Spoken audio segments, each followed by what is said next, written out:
અને તમે અત્યારે લાઈવ જોઈ શકતા છો. અને હજી પણ અમારી ચેનલને સબસ્ક્રાઈબ ના કરી હોય તો સબસ્ક્રાઈબ કરી લેજો. અત્યારે મોટું મેઘતાંડવ. અત્યારે રાત્રિ દરમિયાન વીજળીના કડાકા ભડાકા સાથે વરસાદ પડી શકે છે. આપણે જોઈએ મહેસાણાની અંદર જોઈએ તો વાદળનું પ્રમાણ 28%થી વરસાદ પડી શકે છે. અત્યારે ફૂલ રાત્રિ દરમિયાન તમે જોઈ શકતા છો.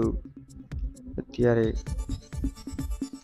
લાઈવ સમાચાર જોઈ શકતા છો. ગુજરાતની બાજુના વિસ્તારોમાં અત્યારે પડી રહ્યો છે ધોધમાર વરસાદ.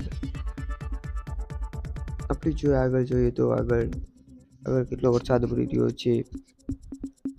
આપણે પાલનપુરની અંદર જોઈએ તો પાલનપુરની અંદર અત્યારે ધોધમાર વરસાદ પડી રહ્યો છે. આપણે આગળ જોઈએ તો અત્યારે હાલ વરસાદ પડી રહ્યો છે ધોધમાર. ગુજરાતની